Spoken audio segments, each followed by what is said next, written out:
We're, Cindy Leo we're going to Harvey. quickly send you the order of our witnesses in the chat.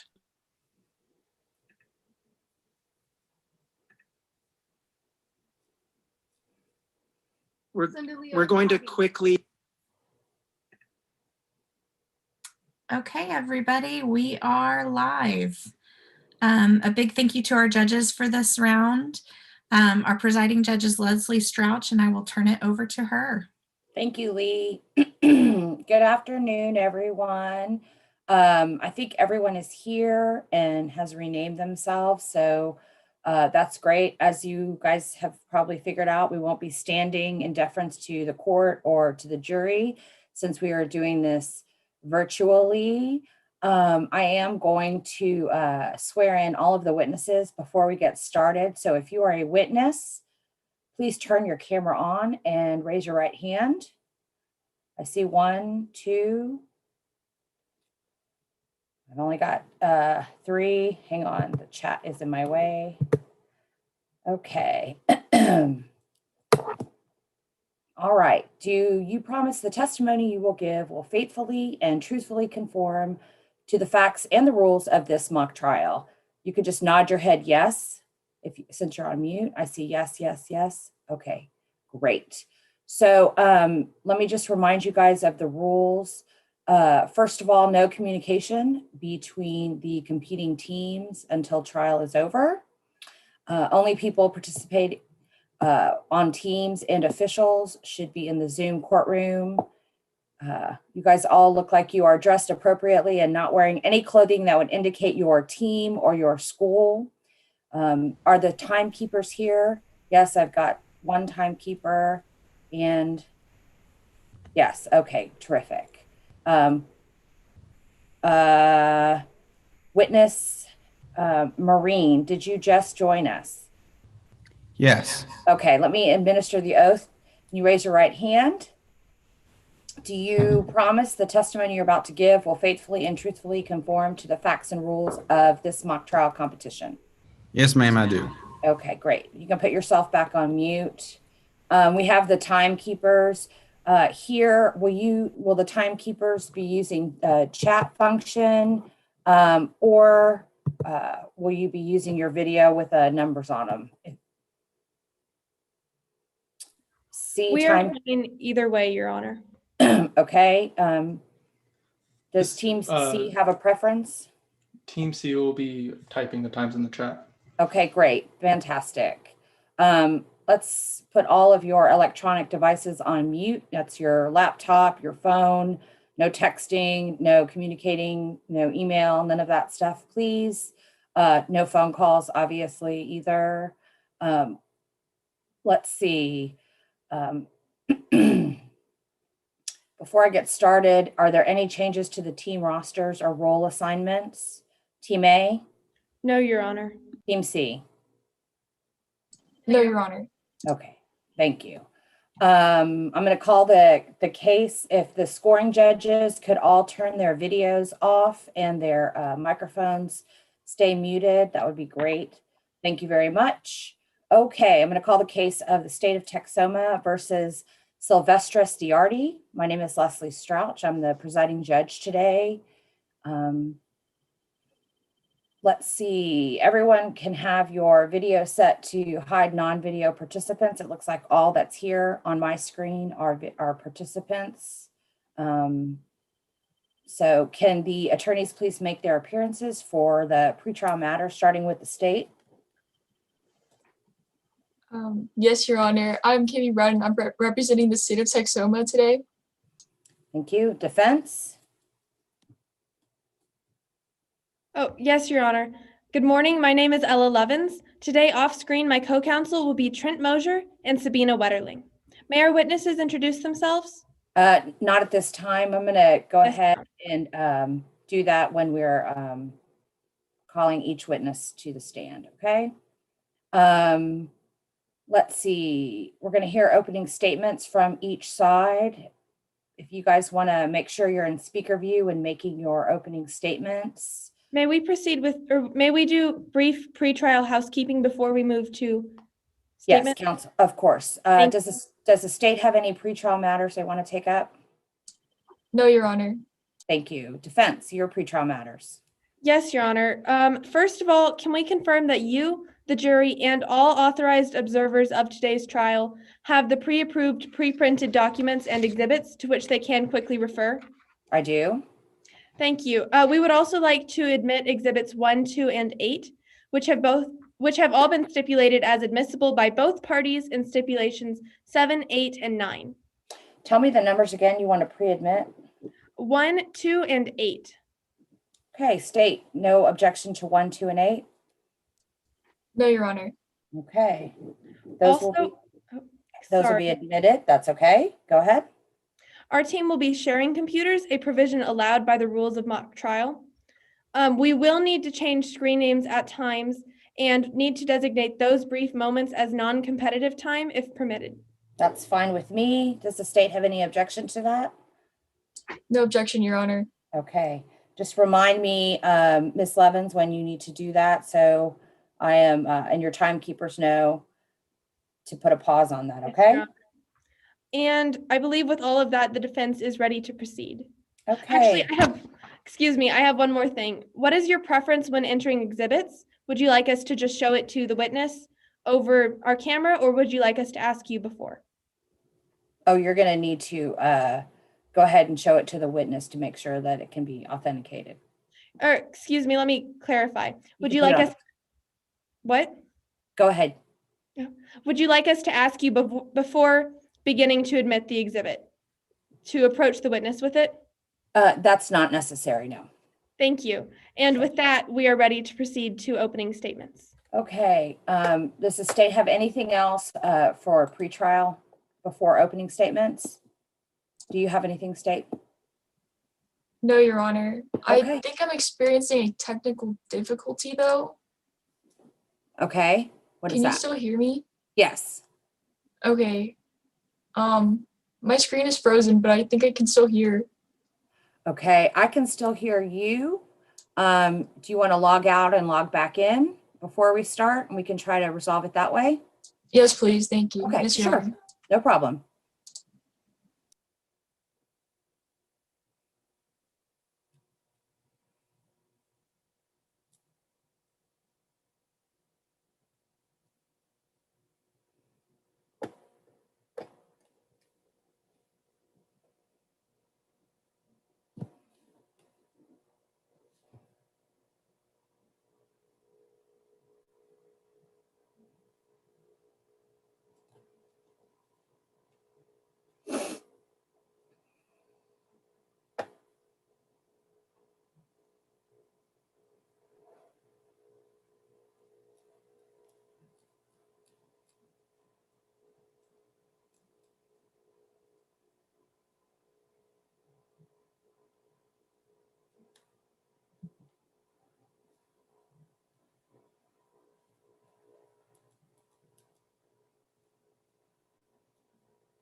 Does somebody from the state's team want to see if their colleague is trying to get back on so we can get started? Can you guys check, please? Yes, Your Honor.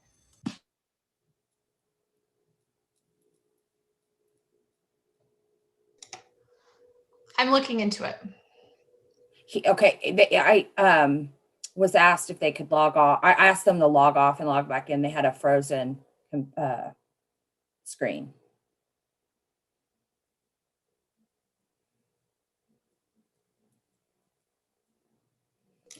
And for anyone, We are working on letting people check in the waiting room. We'll be right there. thank you.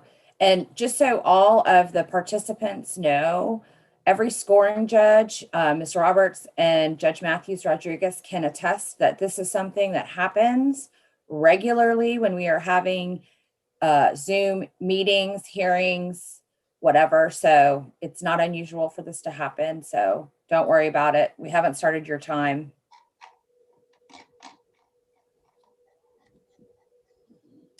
My apologies, the person's been readmitted. Great, thank you. Okay. Great. Is the state now ready to proceed? You want to test your audio and camera? Just 1 second. I think I had to rename myself, Your Honor. I'm sorry. That's okay.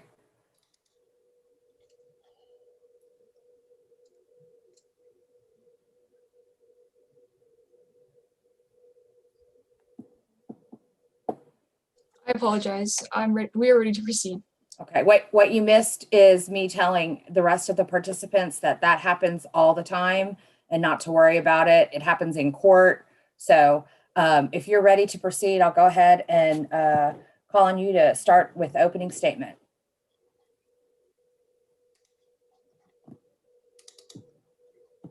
We are ready to proceed, Your Honor. Thank you. Go ahead. Good afternoon, members of the jury. My name is Liana John Muhammad, and I'm honored and quite proud to represent the state of Texoma today against the defendant, Silvestrius Diardi. Before I introduce what you'll hear today, I want to bring full transparency to the table. Let's face it, we do not have the body of the victim, Barry Bazar. The defendant will not confess and take responsibility for their actions today. Despite this, please do not disregard the circumstantial evidence, as we believe it is sufficiently overwhelming and convincing beyond a reasonable doubt. Circumstantial evidence is compelling. Say your coworker Alex wears a fedora. They love wearing fedoras and wear one to work every single day. They wear a fedora to work every single day, and they are the only person in the office who wears this type of hat. Now imagine you are walking into your workplace and you see a fedora on the hat rack. You did not see Alex place their fedora on the hat rack. You just know it's there and that he is the only person in the office who wears this type of hat. Is it not plausible to conclude, without directly having seen him place his hat on the hat rack, that it indeed was Alex who placed it there? Members of the jury, just like the evidence you just heard, this is an example of circumstantial evidence being overwhelming and convincing beyond a reasonable doubt. Let me tell you what happened, beginning with a man named Barry Bazar. Mr. Bazar was an incredible, kind man. He combined his generosity for others and his love for big cats and opened the Big Cat Temple Sanctuary years ago. Everyone in Texoma knew who Barry Bazar was. He was close with his employees, and they were considered one big family. But everything turned sour on April 30th, 2020, the day Mr. Bazar went missing. Evidence will show the disagreements between the defendant, Silvestrius Diardi, and Serval Aroda, his fellow co-worker at the sanctuary. You will hear about Paradalis Jacobidis, a journalist filming a documentary at the Big Cat Temple Sanctuary, and how they caught suspicious film of the defendant and the tension present in the sanctuary, the tension so thick it could be cut with a knife. On April 30th, 2020, the day Mr. Bazar went missing, the employees, Serval Aroda, Barry's personal assistant, and Kip Mignol were sent on an errand run, and with Mr. Bazar and Silvestrius Diardi left at the sanctuary alone. Since that day, Mr. Bazar hasn't been seen since. Days later, a fire occurred, destroying all the evidence of the incriminating film in Jacobidis' shed, nearly killing him. And finally, a few days later, the police were called, Silvestrius Diardi arrested for murder. This case will take you step by step and provide you with unique perspectives from our three witnesses, Paradalis Jacobidis, Serval Aroda, and Detective Sandalio. Today you will hear from Paradalis Jacobidis, a freelance journalist at the Big Cat Temple Sanctuary. From Jacobidis, you will learn about the incriminating film they got of the defendant and what happened on the night of the shed fire, how the film was coincidentally destroyed, their life severely threatened. Next, you will hear from Serval Aroda, an employee at the sanctuary who felt like Barry was like family. From Aroda, you'll hear how Mr. Giardi sent the employees on a wild goose chase that night of Mr. Bazar's disappearance, possibly buying time to commit the murder. Lastly, you'll hear from Detective Sunda Leo. From Detective Leo, you will learn about what happened on the night of the fire from a law enforcement point of view. They will provide you with unmistakable biological evidence pointing to the role of the defendant in murdering Mr. Bazar and setting fire to the shed to get rid of the incriminating film. I remind you again that this is a murder case about greed. The stakes are raised. A murderer can walk freely or be justly punished. For each murder case, the guilty mind and the guilty act must be proved to constitute murder. And after the circumstantial evidence you will hear today, it will show the defendant's motive of greed. Members of the jury, after listening to the overwhelming circumstantial evidence, I ask you to rule Mr. Giardi a verdict of guilty and bring justice for Mr. Bazar.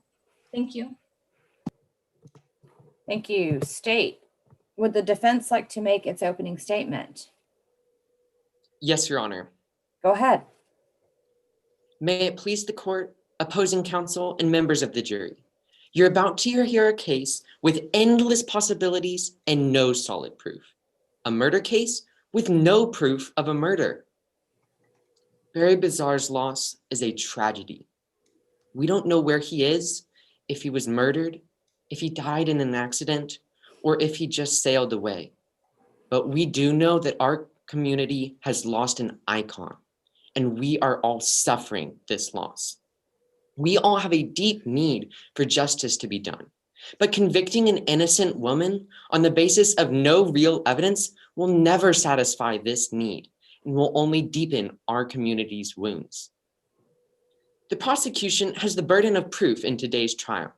They have to prove to you beyond any reasonable doubt that Miss Giardi murdered Mr. Bazar on the night of April 30th, and that all other possibilities are so improbable that you may find them irrelevant.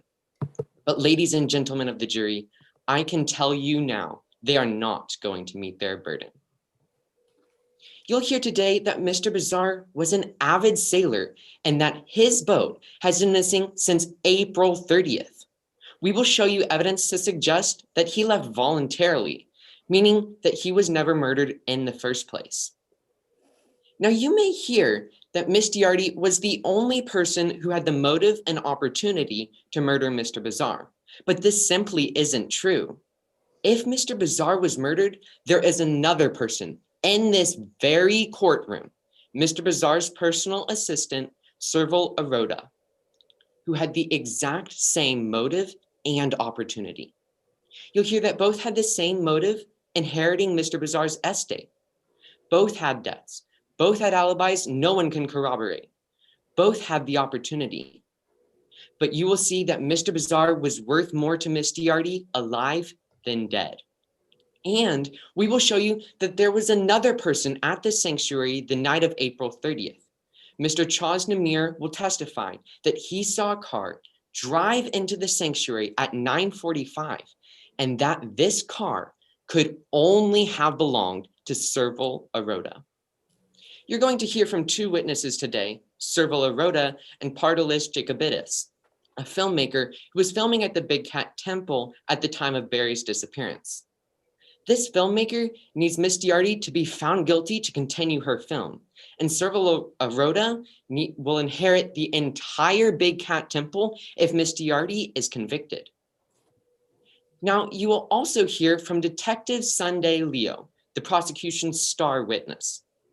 However, you will see that she had a failed investigation, grossly incomplete and inconclusive. You will see that she failed to read Mr. Bazar's past wills, which is the cornerstone of the prosecution's whole case. Now, Ms. Kip Manuel, the maintenance technician, and Mr. Chaz Namir will also testify today, and you will see that they are the only unbiased witnesses and have nothing to gain. And Miss Giardi, she will tell you about the run that she took the night of April 30th, and Mr. Chaz Namir will verify her location. She will tell you today how Mr. Bazar was more than a boss to her and more like a father. Nevertheless, we remain hopeful for Barry Bizarre's return. We can't undo this tragedy, but we must not create a second tragedy on the basis of convicting an innocent woman. You will hear today that all the prosecution has are suspicions, so we need you to listen for 4 things throughout today's trial. 1, can the prosecution prove where Mr. Bizarre was murdered? Can the prosecution prove where the body is? Can the prosecution prove how he was murdered? And most importantly, can the prosecution prove if he was murdered at all? If you do not hear those things today, then you have reasonable doubt and you cannot find Ms. Diardi guilty. Thank you. Thank you, counsel. Does the prosecution want to call its first witness? Yes, Your Honor, we would like to call Ms. Pardalis Jacobitis to the stand. Okay, Ms. Jacobitis, you have been sworn. Go ahead, prosecution. Good afternoon. My name is Kimmy Brown, and I'm representing the state of Texoma. Can you introduce yourself to the jury? Of course. Good afternoon. My name is Pardalis Jacobitis. And can you tell the court a little about yourself? Well, I'm barely 31 and thriving. I've been a journalist for the past 10 years after graduating from Texoma College of Journalism. And ever since then, I've been covering some pretty fascinating and unique stories. And what is your relationship to Barry Bizarre? I mean, even since I was a child, I've always admired him. But I think we really became friends after I started working on his documentary. And when exactly did you start working for Mr. Bizarre? I officially started working with him. That's when we started work on our groundbreaking documentary. Pardon me for interrupting. You froze for just a second. If you could restate your entire answer, please. Yes. And when exactly did you start working for Mr. Bizarre? Yes, Your Honor. Okay. I started working with Mr. Bizarre officially in March of 2019. That's when we started work on our groundbreaking documentary. All right. And can you tell me what Mr. Bizarre was like? Barry was an enigma. I mean, his character was so exuberant. You never knew what he was going to do next. I think that's what made him such a perfect TV personality. And what is Bizarre's WCAT? Speaking of his character, I mean, he had some incredulous ideas.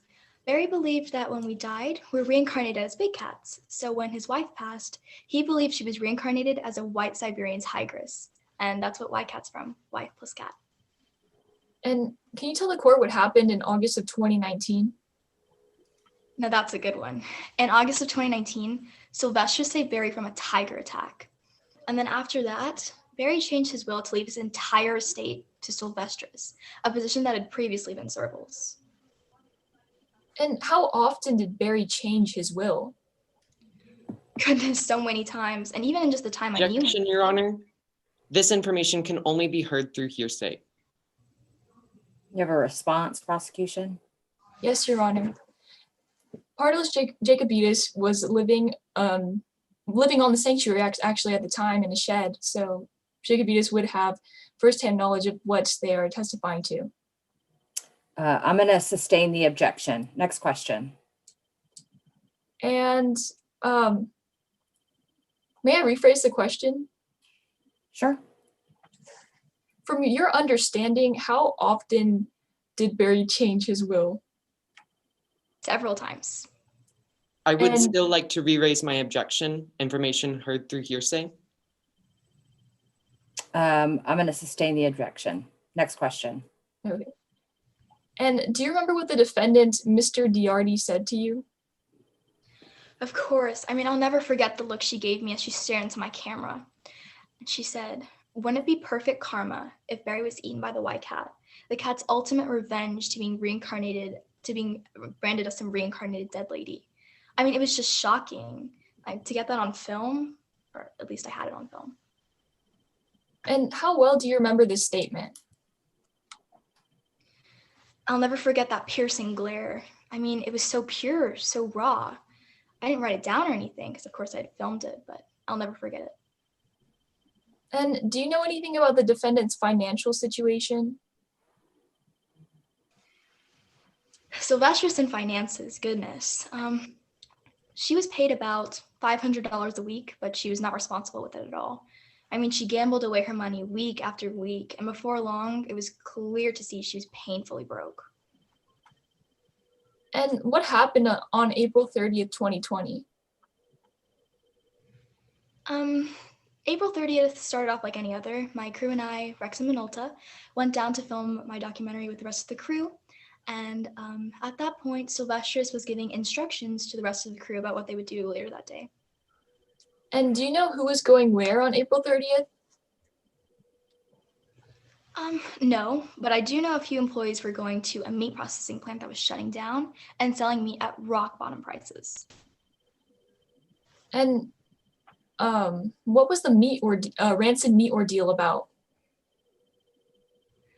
Ooh, Sylvestris had previously gotten rotten meat and sold the good meat on the side for profit. Can you imagine? He was giving the rancid, spoiled meat to Ycat. I mean, I think Barry's anger was entirely justified. And do you know what the big cats can and can't eat? I reckon those cats can eat just about anything, except for maybe spoiled food, of course. But I do know what they don't eat has to be ground up by the employees. And can you tell the court what time you left the sanctuary on April 30th? On April 30th, it was a Thursday evening, so as my crew and I always do, we went at about 7:30 to go have drinks and dinner. And does this happen every Thursday?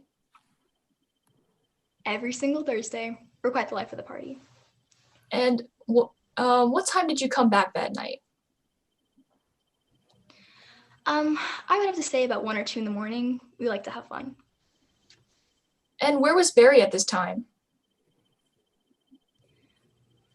I don't know.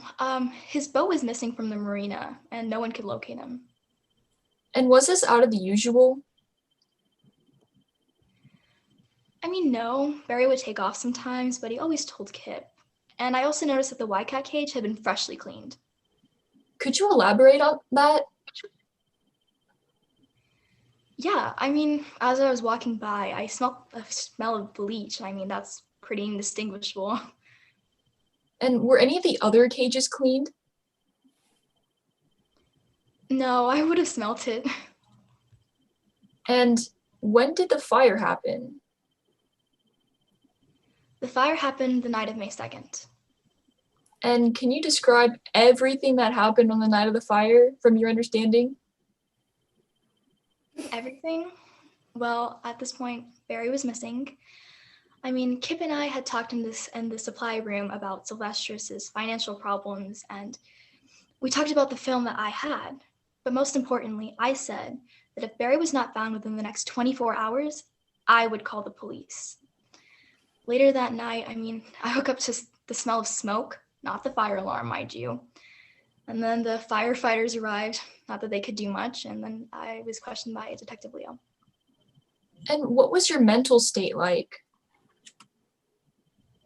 Goodness, I was completely out of it. I mean, can you imagine? My friend was missing. I had almost died.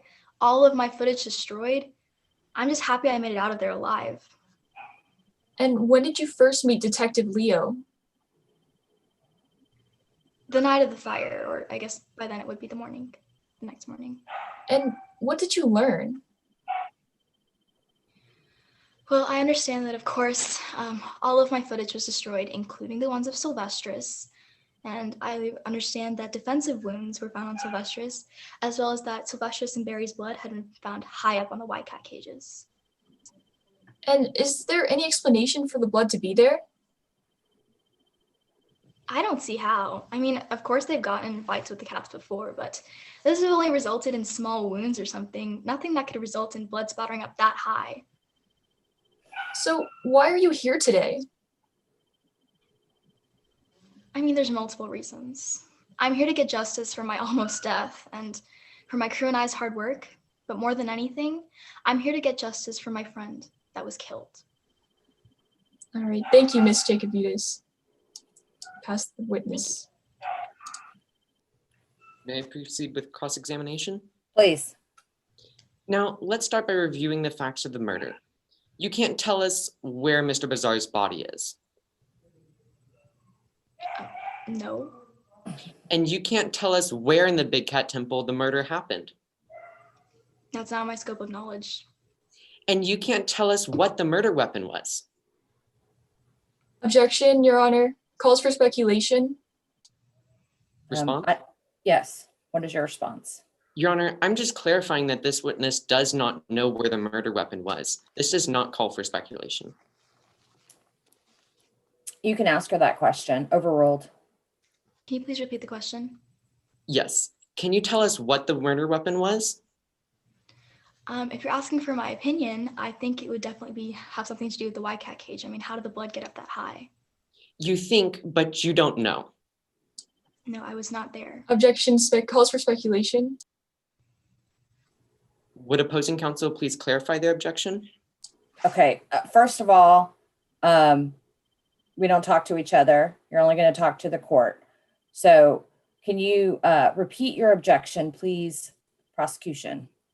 Objection calls for speculation. The opposing counsel is trying to ask my witness all of these things that my witness does not have firsthand knowledge to and cannot testify in court. And this whole entire questioning calls for speculation. Okay. I think that's her not knowing is the point he's making. So I am going to overrule your objection. Next question. And you can't tell us how Mr. Bazar died. That I cannot. I was not there. Objection, relevance. Response? Sure. Your Honor, whether or not this witness can say and whether or not all of the prosecution's witnesses can say how Mr. Bazar died is extremely important, because if no one was there to witness a murder, it's hard to prove that a murder happened. Okay.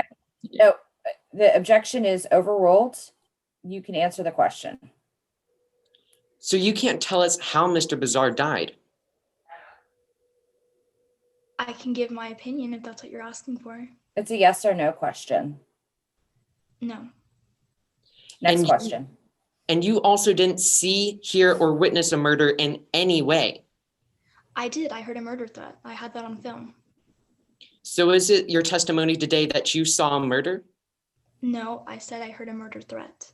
I also recorded it. So, but you did not see a murder happen on the April 30th, correct? No. Now, you have known Miss Diarty for about a year, About. and you have never liked her. I just recorded what happened, and from what I've learned, my opinion is subjective to me. But even today, you have animosity with her, correct? I have reason to believe she killed my friend. So yes. And you also believe that Sylvestris and a murder would make for a great documentary. It may. Sorry, can you repeat that? I said it may. And you also, by continuing your film, you can recover the financial loss from the film equipment and film that you lost in the fire. I mean, that's possible, but that's not my primary cause. But it would Objection, relevance. What is the relevance, counsel? Your Honor, whether this witness has financial motive for continuing her film is extremely important, as it might show motive for this witness to lie. I'm going to sustain the objection. Next question. Now, you said that you had a quote of Sylvestris on film saying that talking about YCAT and karma. That's correct. I had film of that. And you believe that this would have made the decision for the jury and judge easy. I do believe so. It's compelling evidence. It's literally a murder threat. And it also would have been great film for your documentary. Yeah, but it's also better if someone die, especially my friend. And also it would have been great evidence for a murder. It would have been great evidence for a murder trial. Yes, it would be great evidence for a murder trial. So even knowing that you had great evidence and great film for your career, you chose not to back up your film. I didn't at the time. It hadn't crossed me that someone would try and burn my footage. But you did begin to be suspicious of Diarty before the fire happened. Yes, but that doesn't imply that I would suspect someone to burn my shed down. Now, you were also asleep in the shed on the night of the fire. Yes, I was. I woke up to the smell of smoke. I almost died. I'm very sorry. And you also were the only one, including Mr. Bazaar, who had a key to your shed. Yes. And so if someone were to get into your shed besides you and Mr. Bazaar, they would have to break a window or break a lock on the door or something of that means. Yes, that makes sense to reason. And so now you also believe that Miss Diardi was the one who set the fire. I do. I believe it's been intentionally set. But- Absolutely. But to your knowledge, did Diardi know that you did not have it backed up? To my knowledge, I don't, but that wouldn't matter. Obviously, they had reason to believe that if they burned down my footage, Thank then you. Now at the time of the fire, Mr. Bazaar had only been gone for 2 days, yes. whereas he would normally leave for up to a whole week. No, the time ranged. It could be anywhere from a few hours to a few days to a week. So And then when Detective Leo arrived, you immediately relayed suspicions about Diardi. yes, because I had footage and reasonable cause to believe that he was involved. She was involved. Thank you, Your Honor. We pass the witness. Does the prosecution have any other questions of this witness? No, Your Honor. Can this witness be excused? Done with her? Yes, Yes, okay. Your Honor. All right, and prosecution wants to call its next witness, please. Thank you, Your Honor. The prosecution would like to call Servala Arota to the stand. Okay, and the witness has already been sworn. You may proceed. Good afternoon, ladies and gentlemen of the jury. My name is Liana John Muhammad, and I'll be representing the state of Texoma today. Can you please state your name and age? My name is Serval Arata, and I'm 28 years old. How long have you lived in Texoma? 28 years. I was born and raised here. Do you know who Barry Bazaar is? Who doesn't? I've idolized and respected Barry ever since I was little. He's hands down the biggest animal lover I've ever met. How long have you worked with Mr. Bazaar? We've been working closely together for about 6 years now. How would you describe the relationship between you and Mr. Bazaar? Barry didn't feel like just a boss to me. He kind of felt like a true friend. My parents died a few years ago, and so did his wife, so it was kind of like we were our own little family. How would you describe Mr. Bazaar? Barry was the most caring person. He cared all about animals and giving people second chances. Do you know who Silvestrius Diardi is? Unfortunately, I do. What is Mr. Diardi's specific job at the Big Cat Temple? His job was to take care of the big cats and feed them, but he was always bad news. He could barely do any job right. For example, he neglected poor Ycat and hadn't fed her for several days. Was it Mr. Diardi's job to clean the cages? Nope, Sylvester's wasn't taking care of Ycat as we expected, so we made Kip clean them instead. Did Mr. Diardi ever help clean the cages? Sure, but on very rare occasions. On April 30th, did you notice anything about the cat cages? Yes, there's a really strong scent of bleach coming from Ycat's cage. Can you tell us about the attack by one of the big cats earlier that year? Yeah, the incident where Sylvester saved Barry from a big cat was a total fluke. Information learned through hearsay? Your Honor, may I lay the foundation for this question? Yes, you can let. The witness has been working at the sanctuary for 6 years and lives there, knowing what goes on and what happens there. So they were present they would live there, so they were present and knew what was going on at the sanctuary. May I respond, Your Honor? Briefly.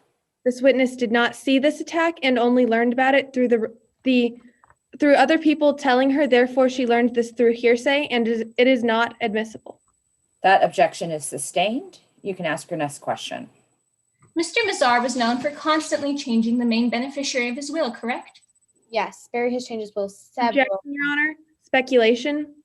Your Honor, this is clearly stated in the testimony is relevant to the case due to the fact that this is a murder case potentially about greed, and that the witness has been living on the Big Cat Temple sanctuary for 6 years, and they knew about what was going on, and it was very close to Mr. Bazaar. May I respond, Your Honor? No, if the witness has personal knowledge, then the witness can testify about this. The objection's overruled. On April 30th, 2020, what did Mr. Diardi do? Sylvester sent us all on a wild supply run that night. What errand was Kip told to run?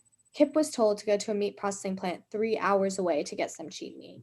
What errand were you told to run? So I was told to go to the Weiss by M store in Melissa, which is 1.5 hours away, to get equipment, instead of our local store, which was only 45 minutes away. Why were you told to go to the local Weiss by M store in Melissa? Well, Sylvester said he called our local Weiss by M store and was told that they're out of what they needed, which I found kind of strange.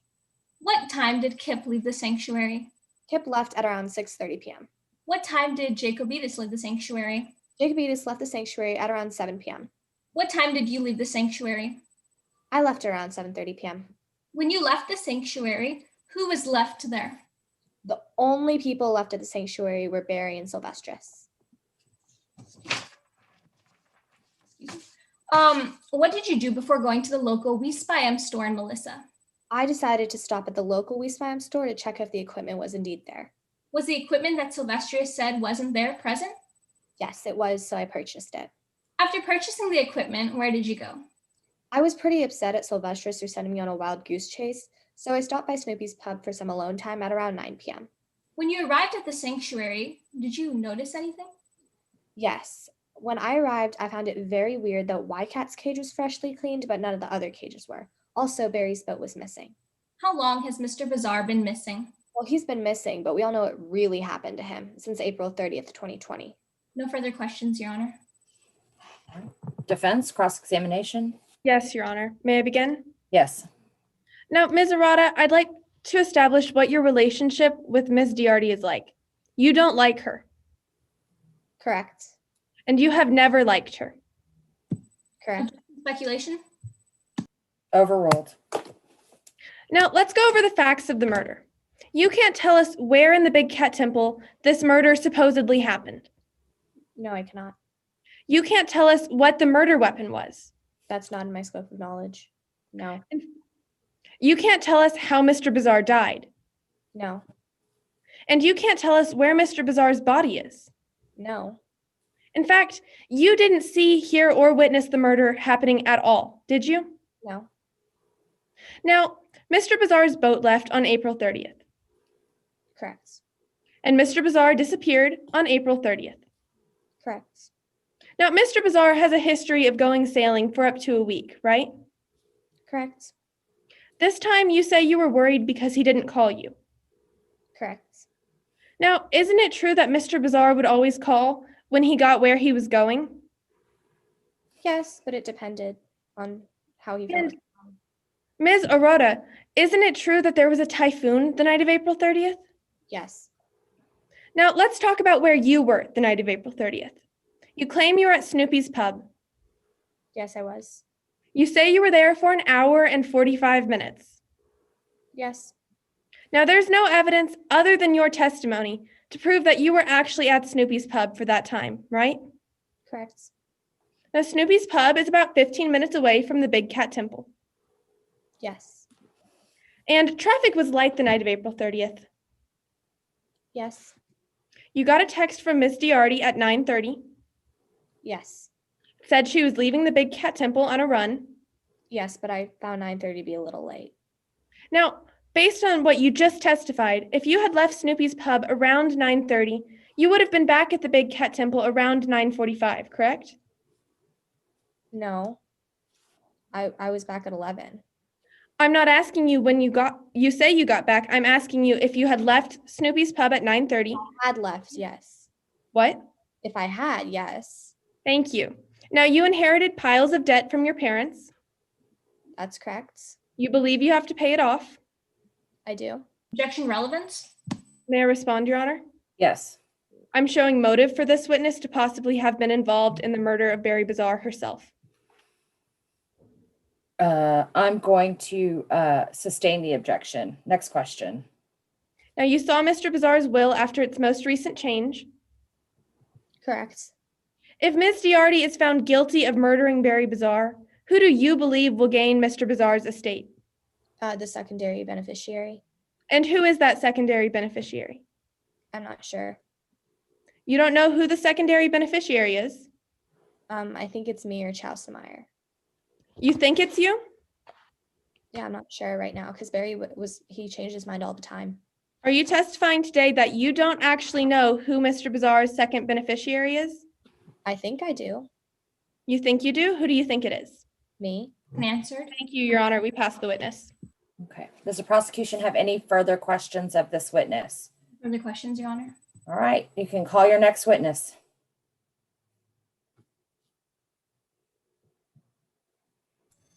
Your Honor, the prosecution would like to call Detective Sunday Leo to the stand. Okay, give me 1 second. We're waiting for the camera to come up on it may be over here, sorry. Yes, Your Honor. For the defense attorney, who is from the defense going to be, there you are. All right, go ahead. Good evening, ladies and gentlemen. My name is Ian Shamanik, and I will be representing the state of Texoma today. Can you please state your name to the jury? My name is Sonda Leo. And can you please tell us your profession? I'm a detective for the Major Crimes Unit in Texoma City. And how long have you been involved in the law enforcement profession? A total of 12 years, 10 as a police officer and then 2 as a detective. Have you been a lead detective on previous cases? I have. I've been a lead detective on 2 cases and then I've assisted on 3 others.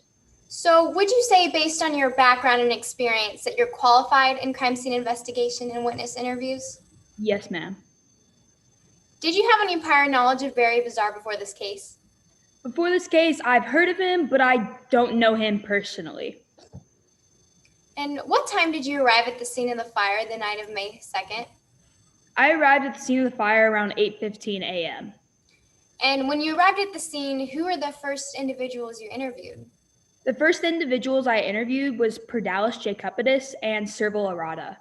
And can you please tell us what you did after you interviewed those 2 people? After interviewing those 2 individuals, I went ahead and did my own investigation of the burnt out remains of the shed. And what did you first discover? I first discovered film reels, lights, camera equipment, as I was led to believe from Perdalis Jacobidis in the interview before. So was it surprising to you? This was not surprising at all. And what were Jacobidis's feelings towards the defendant that led you to believe you would find burned video equipment in the remains of the shed? I was under the impression that in such video equipment and reels that there was incriminating videos of the defendant. Objection. Information learned through hearsay. Your Honor, may I respond? Yes. This is not presented for the truth of the matter asserted. It's presented to show that the witness is consistent with the interviews that's been documented by Detective Leo. I am going to sustain the objection. Ask your next question. And how would you describe Jacobidis's appearance when you interviewed her? When I interviewed her, she was distracted and distraughted. And who did you interview at 9 a.m. after the fire? 9 a.m. after the fire, I interviewed Kip Manuel. And both the direct for Perdalis Jacobidis and Serval Arata, they have testified to have been sent off the grounds of the sanctuary on the night of April 30th. Is that consistent with the interviews that you held with them? That is consistent. I was told that one was sent to the meat packaging plant and another was sent to the We Spy M store. Your Honor, may I approach the witness with what has been marked for identification purposes as exhibit number 6? Yes. Can you please identify this document? This is the receipt that was given to me by Serval Arata. Your Honor, we offer exhibit number 6 into evidence. Is there any objection from the defense to exhibit number 6? Yes, Your Honor. Can opposing counsel please clarify whether they're entering this as a business record? This falls under the record of regularly conducted activity in the federal rules of evidence, in which going to the store to get equipment in the sanctuary would be considered a regular activity, and the document of preparation does not indicate a lack of trustworthiness. Do you have any objection to the document, exhibit number 6 coming into evidence, defense? Yes, Your Honor. I don't believe opposing counsel has laid enough foundation for this to be entered as a business record. I'm going to allow exhibit 6 to be entered. So prosecution's exhibit 6 is in evidence. You can ask your next question. Thank you, Your Honor. Can you please tell me what the last purchase on the receipt is for? The last purchase is for lithium batteries. And does it state on the receipt what the batteries are used for? It states it is used for smoke detectors. Your Honor, may I publish exhibit number 6 to the jury? Yes. Going back to the scene of the fire, did you discover anything else in the remains of the shed? I discovered a smoke detector and it was missing batteries from it. In Searle's testimony, she testified that the defendant sent her to the Weiss Byam store to get equipment. Is that consistent with what you were told while interviewing Searle? Yes. And is this where she purchased lithium batteries for the smoke detectors that were found on the receipt? Yes. And when you said that, and when the defendant sent the staff away on April 30th, do you mean the defendant was left alone with Bizarre at the sanctuary? I was under the impression, yes. Your Honor, may I approach the witness with what has been marked for identification purposes as exhibit number 4? Yes. I now hand you what has been marked for identification purposes as exhibit number 4. Can you please identify it? This is the forensic testing lab's report. Are you qualified as a, I'm so sorry. Has this document been altered in any way? No, it has not. And is this the correct and only true copy of this document? Yes, it is. Does that make this document trustworthy? Yes. Your Honor, we offer exhibit number 4 into evidence. Any objection? No objections, Your Honor. All right, 4 is admitted. Is there any information on the forensic report relating to the smoke detector from the shed? Yes. In the bolded text, it states the fingerprints on the smoke detector match the right index finger and right thumb of Sylvester Stiardi. And is this the same smoke detector where the batteries were found missing? Yes. Objection calls for speculation. Opposing counsel is asking the witness to speculate about different batteries and different smoke alarms when this witness does not work at the Big Cat Temple and does not know which things need what. Overruled. You can answer the question. Yes. Was there more information shown on the forensic report? Yes, there was. Can you please state what that was? The forensic testing lab also found in the bolded text, the first swab matches the DNA of Sylvester Stiardi. The second swab matches DNA of Barry Bizarre, and that was blood found in the Whitcat cage, 20 feet above the cage. It was above the cage. Your Honor, may I publish exhibit number 4 to the jury? Yes. Who did you interview after Arota? After Arata, I went ahead and interviewed Kip Manuel. Did you interview anyone else after Kip Manuel? After Kip, I went ahead and interviewed Chaz Nehmeyer, the man that works at the marina and lives at the marina. Did you notice anything in your surroundings at the marina when you interviewed him?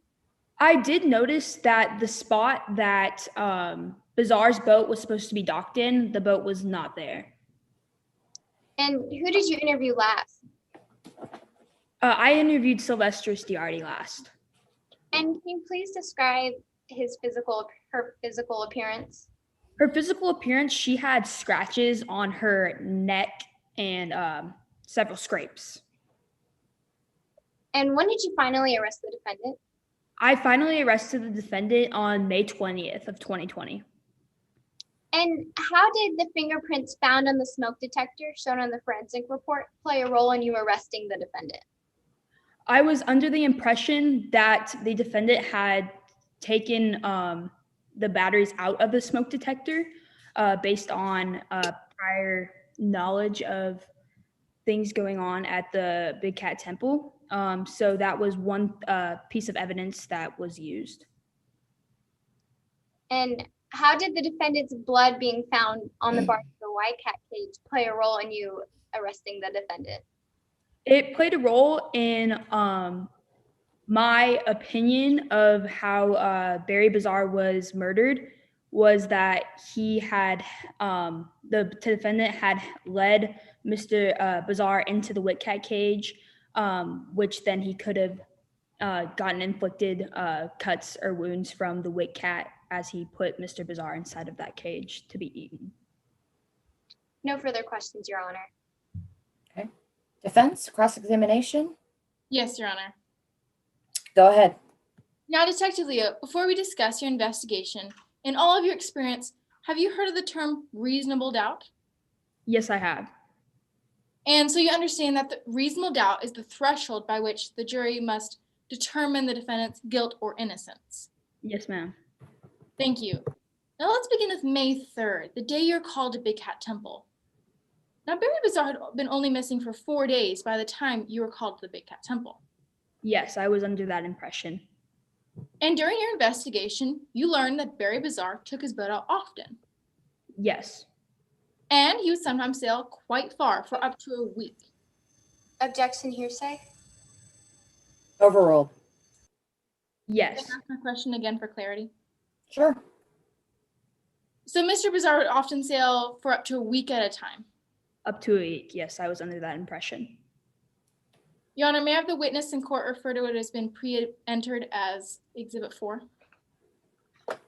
Say that again, I'm sorry. May I have the witness in court refer to what has been pre-entered as Exhibit 4?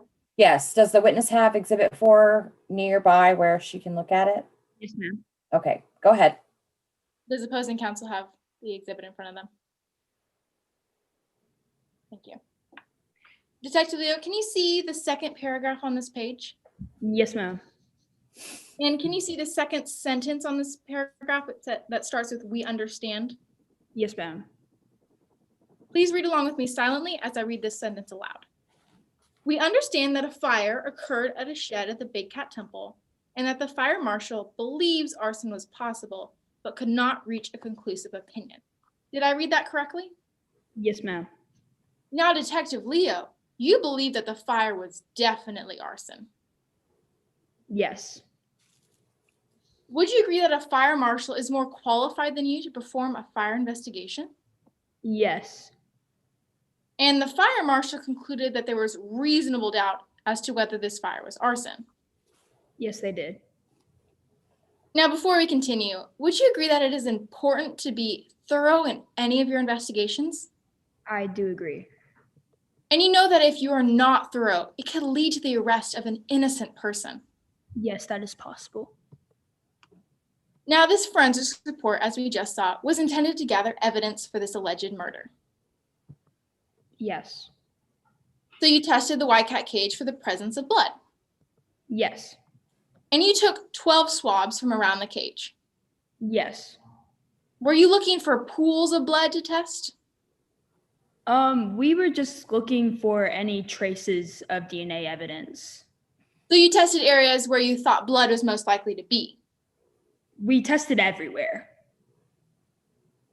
So this is the cage in which raw meat was served twice a day for the past couple of years.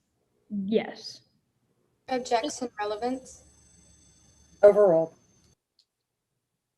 So only 2 swabs tested positive for human blood? Yes. Did any of the swabs test positive for animal blood? I'm assuming so, yes. So you're saying that some of the swabs did test positive for animal blood? Yes, I'm just trying to take a look back at this document. At the bottom of the exhibit, it says, the second sentence from the bottom says, no other swabs tested positive for the presence of human or animal blood. Thank you for clarifying. No. So none of the swabs tested positive for animal blood? No, ma'am. So you're telling me that in a tiger cage where raw meat was served twice a day, your testing methodology found no trace of animal blood? Yes, according to this document. Thank you. Now, returning to your on-site investigation, you investigated the alibi of the personal assistant, Serval Arata. Yes, ma'am. But you were unable to find a single person who could verify that the assistant was at Snoopy's pub that night. Objection hearsay. Overruled. You May can I- answer the question. No, I was not able to find someone to say that this alibi was accurate. Thank you. So the personal assistant could have been anywhere else. That is possible. I was under the impression that he was at the pub. But if they could have been anywhere else, they could have been at the Big Cat Temple. That is possible. So now, after what you considered a thorough investigation, you did not find a murder weapon. No, I did not. And you did not determine the cause of Barry Bizarre's supposed death. No, I did not. And you did not discover a body. No, I did not. Even without this critical evidence, you still decided that there was no reasonable doubt as to whether Miss Diardi murdered Barry Bizarre. I had other incriminating evidence that led me to believe that Mrs. Diardi had killed Barry Bizarre. Do you believe that this was a thorough investigation? I believe so. And your conclusions, such as those about the arson, differ from those of other experts. Yes, it does. And you have no physical evidence to prove that a murder occurred. I do not have a body, you're correct. And you still think there is no reasonable doubt that Diardi murdered Mr. Bizarre?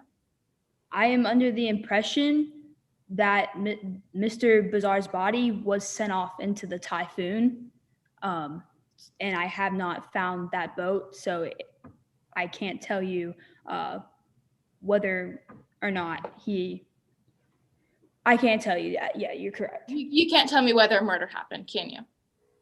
I'm under the impression that one did occur based on the evidence that I collected. Thank you, Your Honor. We pass the witness. Does the prosecution have any other questions for this witness? No, Your Honor. Does the prosecution have any other witnesses? No, Your Honor. Okay. We rest. Defense? You rest. Thank you. Defense, please call your first witness. The defense calls Sylvestris Diardi to the stand. Okay, there's the witness. Where is the prosecution representative? There you are. Great. All right, you've been sworn, so you may proceed, defense. Hello, Ms. Diardi. Can you please introduce yourself to the court? Hello, my name is Sylvestris Diardi. I'm 28. I was born in Oklahoma and moved to Texoma after I changed my life around. And what do you mean, change your life around? Well, see, when I was a teen, I struggled with drug addiction and even burglarized homes to support my habit. I was caught and convicted, but the prison chaplain showed me how I could take a real hold of my life. It was a major turnaround for me. I got clean and was paroled on good behavior. I then moved to Texoma and found a job working for Barry Bizarre at the Big Cat Temple. And what was your relationship with Mr. Barry Bizarre? Well, Barry and I were very close. He hired me, knowing my past, and took me in as if I were part of his family.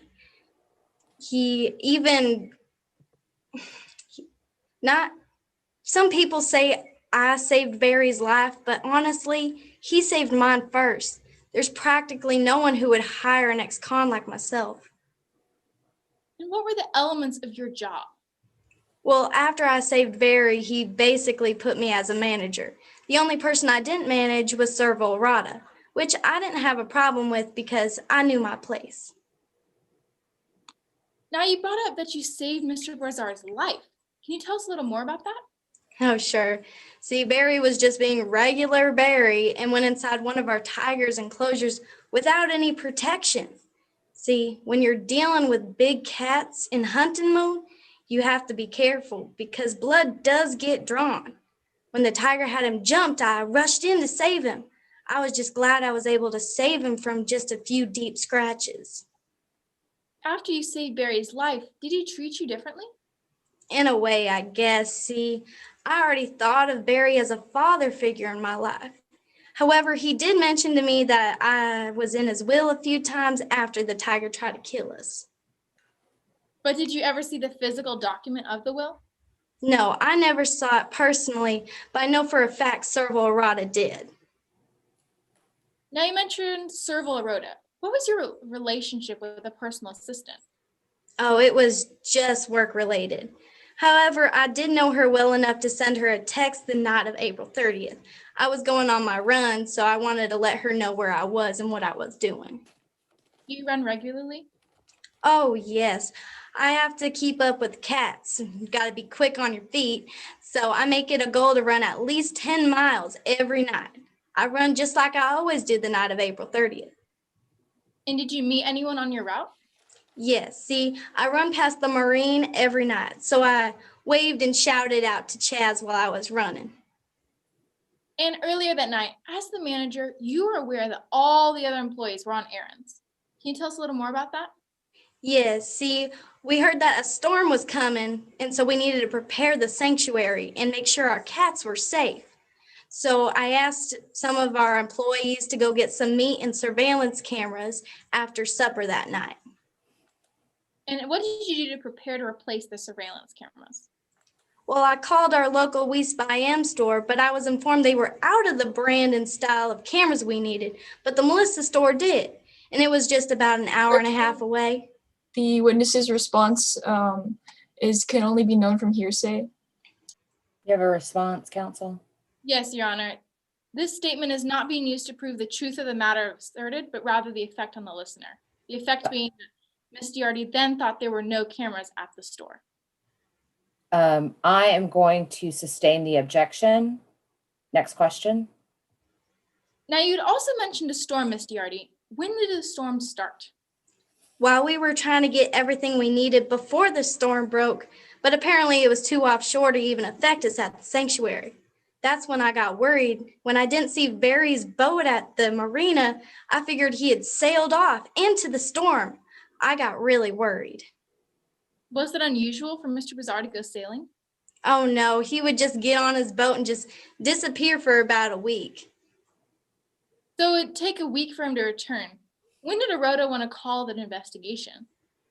Arata wanted to call the investigation the morning after we couldn't find Barry, which was really odd since it was common for him to just get up and go. Was any authorities ever called in to search for Barry? No, I basically begged the assistant to call the Coast Guard to search for Barry, but she didn't. Was the Coast Guard ever called in? No.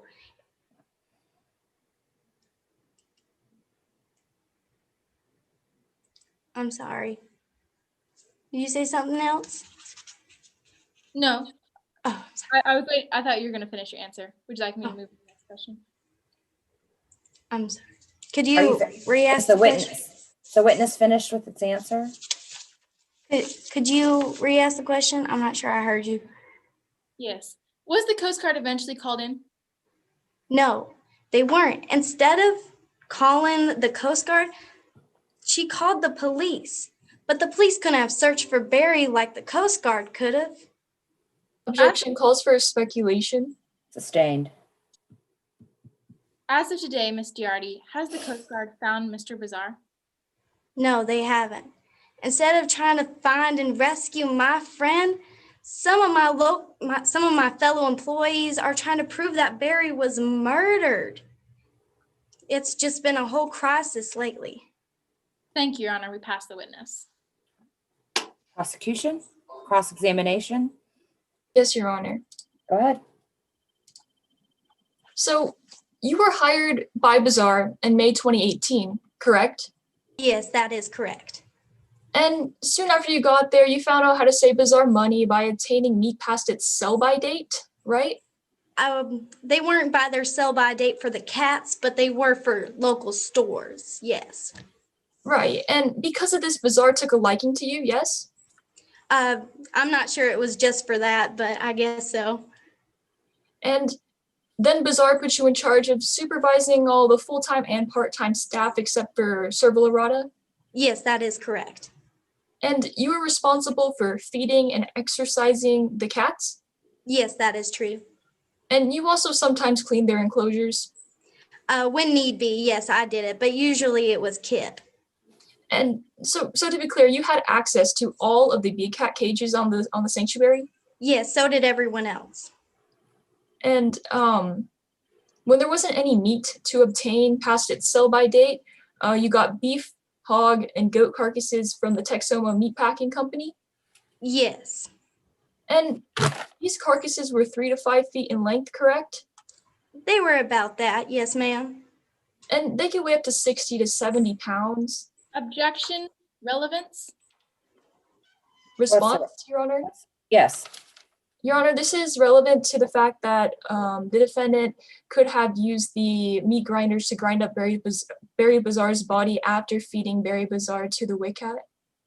I'm going to allow the question. Objection is overruled. And the cats can't eat the bones at the sanctuary, right? No, that's why we grind them up. Right. And the leftovers are sold as and scat are sold as fertilizer. Yes, that is true. So to be clear, you had access to the meat processing room and supply room? Again, just like everyone else at Big Cat Temple. And are you familiar with the fatal incident at the Texoma Zoo? The fatal and oh, are you talking about the killing a while ago? Yes, ma'am. Your Honor, may I introduce what has already been admitted under housekeeping as exhibit number 8 to the witness or defendant? Exhibit number 8, yes, that has been admitted. You can. And could you read line 8 of paragraph 3, starting with the word snow and ending in unprovoked? I'm sorry, where is that? We're talking about exhibit 8. It's been entered into evidence. Do you have that in front of you? Yes, ma'am. Okay, go ahead. Prosecution, you can direct her to the document in the part of the document you were wanting her to look at. All right. Could you read line 8 of paragraph 3, starting with the word snow and ending in unprovoked? Yes. Snow leopards are beautiful to watch and observe, but they are dangerous animals that can kill a human in seconds, even if unprovoked. And would you agree that this is a fair and accurate representation of big cats? From my description, yes. And you consider yourself to be pretty familiar with the behaviors of big cats? Yes, I've been working with them for quite a while. And do you remember making the statement in your fact statement saying, and when they're in a bad mood, they can really hurt you? Objection. Yes. Say. Opposing counsel is referring to the witness's fact statement, which is not in evidence. Your Honor, may I lay the foundation for referring to the fact statement? Sure. So let's see.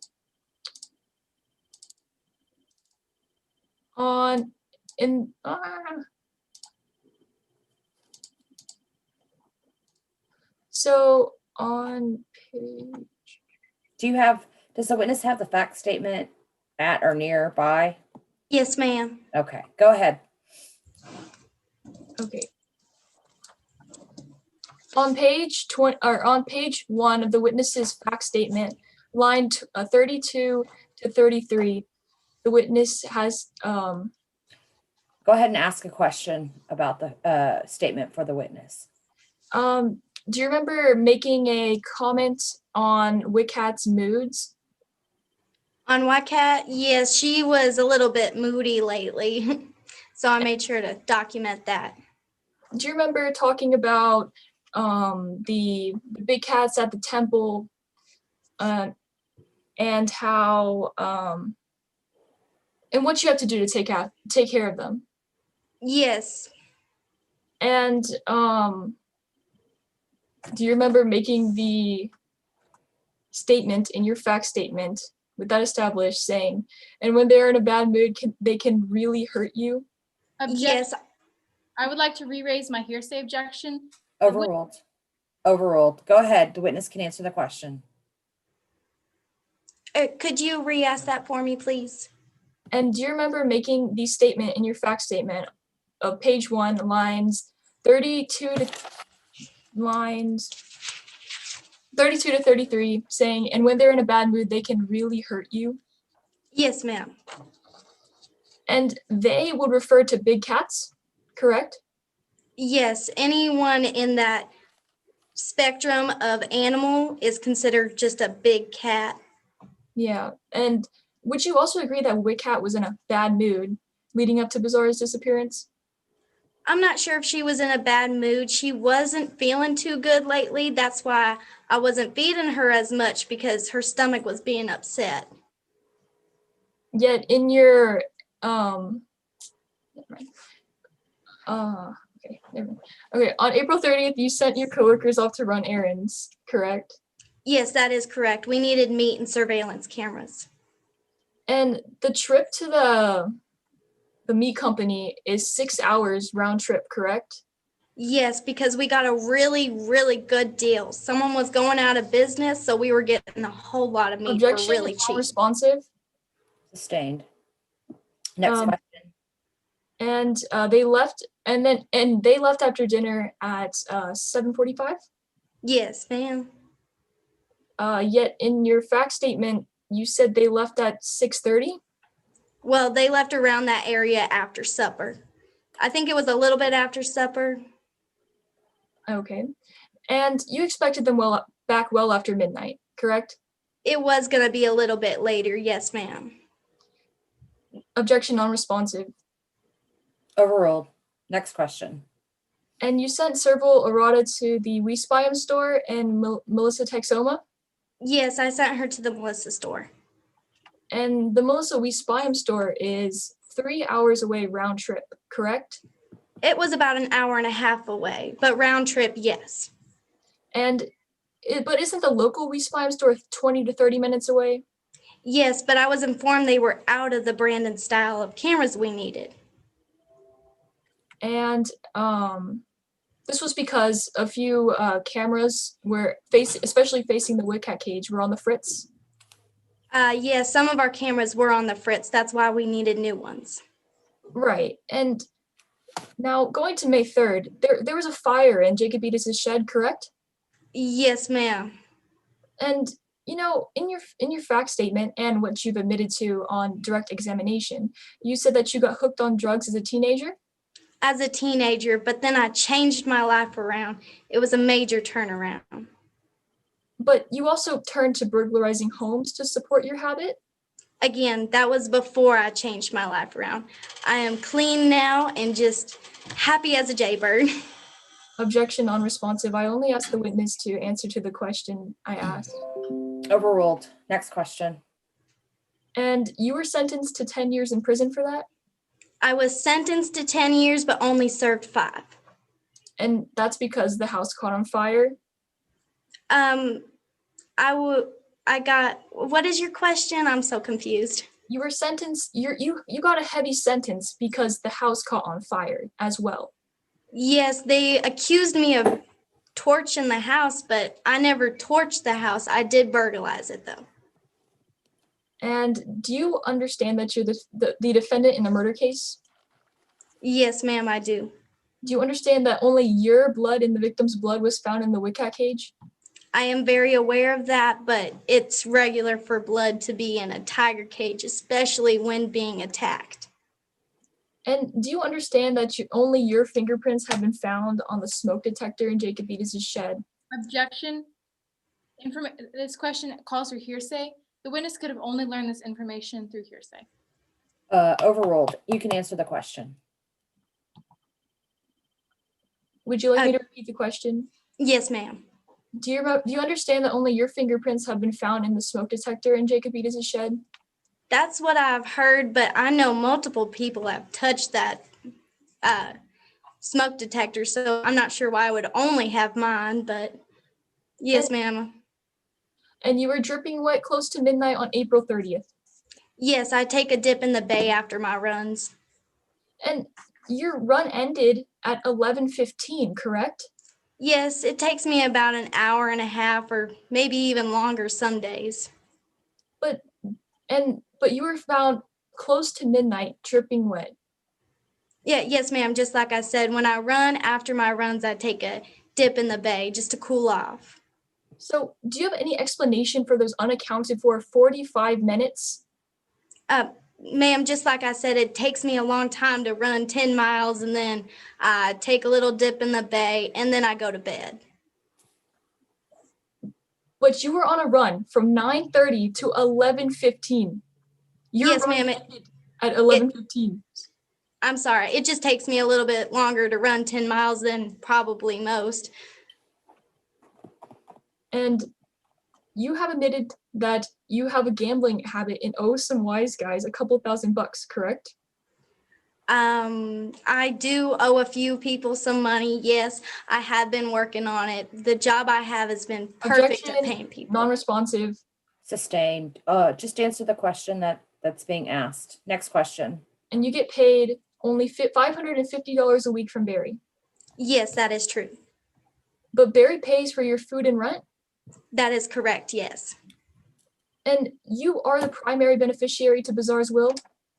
I believe so. I never saw the will personally, but that's what I've been told. And with that established, would you agree that if something were to happen, perhaps death, you would receive their assets? If I am a part of the will, which I'm not exactly sure because I haven't seen it. Right, and this would include Bazaar's cash and cash equivalents and property? And debt and everything else, I suggest or suppose. And in your fact statement, you said, when he died, I would get the Big Cat Temple, correct? Yes, that's what Barry had told me. No further questions. Anything further of this witness? No further questions, Your Honor. All right, defense, you can call your next witness.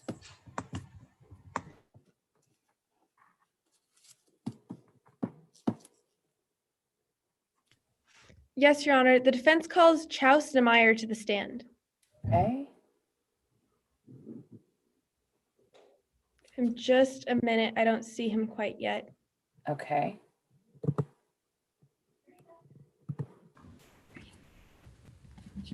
There he is. May I begin? Yes. Hello, Mr. Nemeyer. Can you please introduce yourself to the court? Hey, y'all. My name is Kelsey Nemeyer, but you can call me Marine. What do you do for a living? I work at the Texoma Marina, and I keep and manage most of the boats there.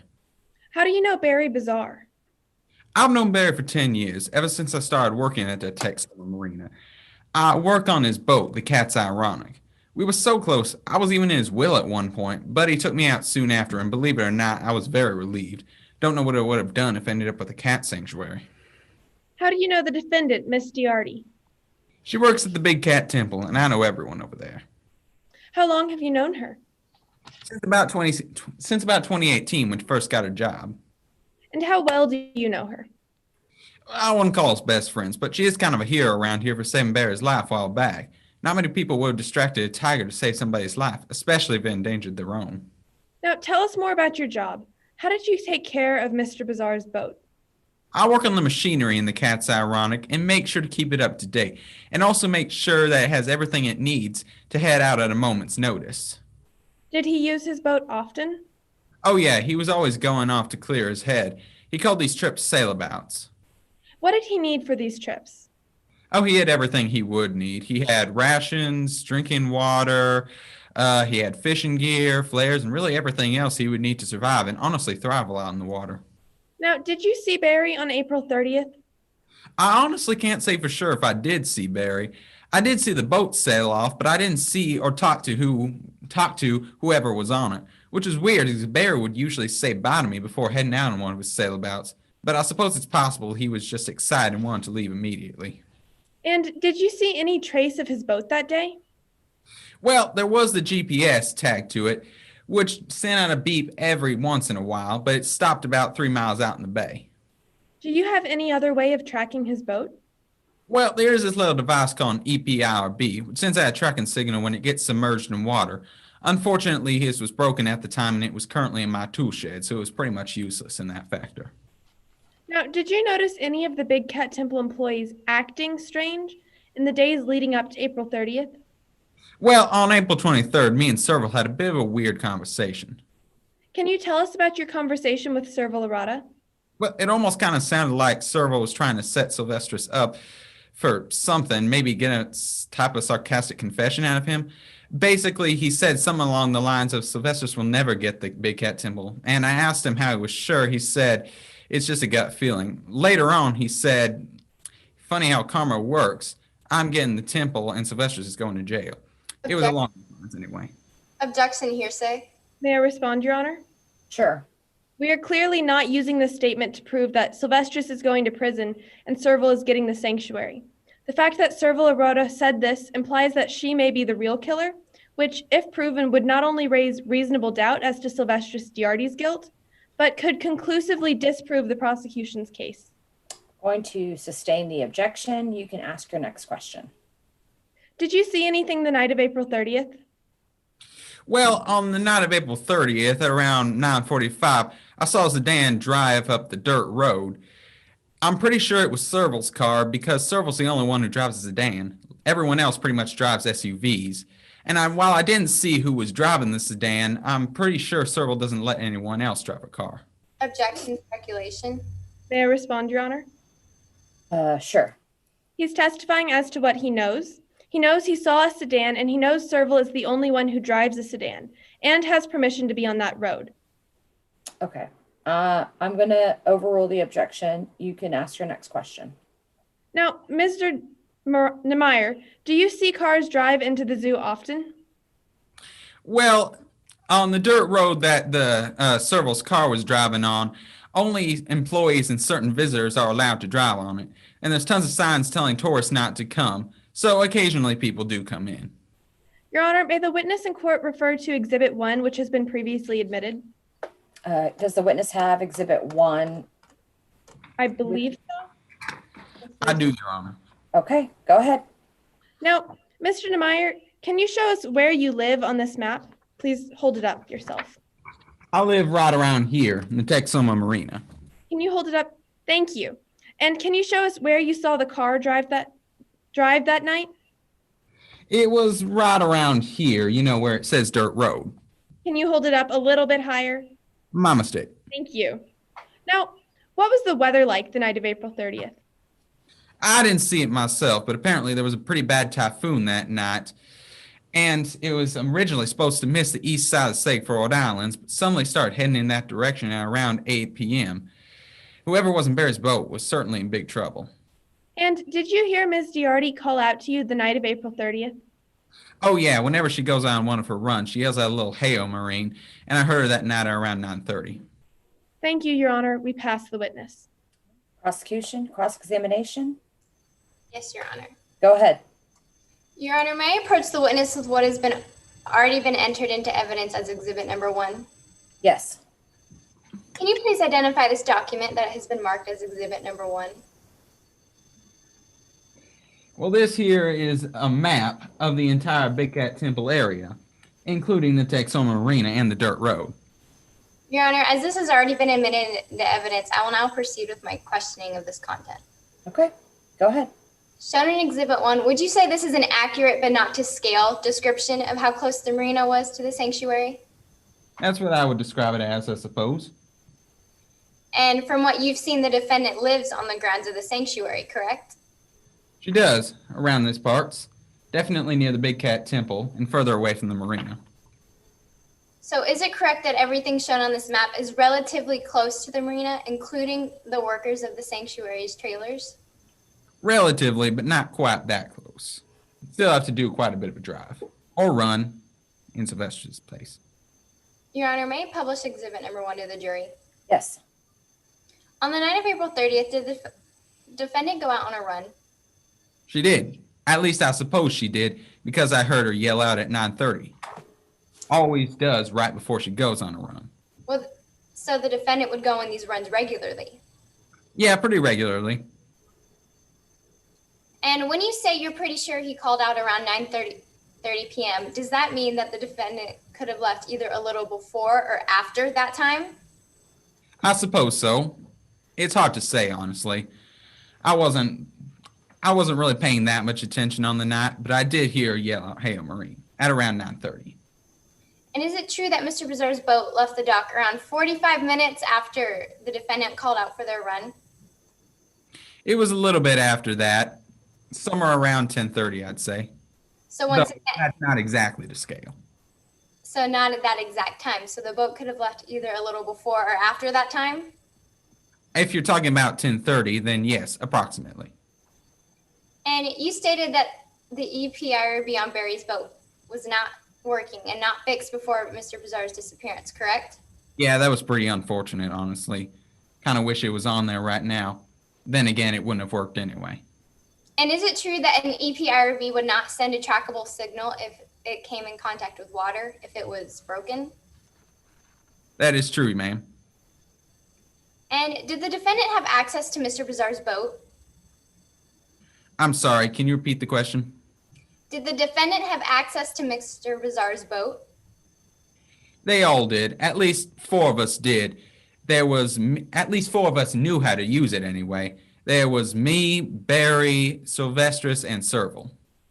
Objection non-responsive. I'm only asking if the defendant has access to Mr. Bizarre's boat. Sustained. Just answer the question you're being asked. Yeah, Serval is able to do that.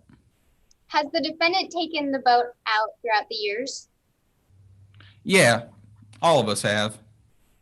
Once again, I'm only asking if the defendant has taken the boat out, not And a. I've answered that she has.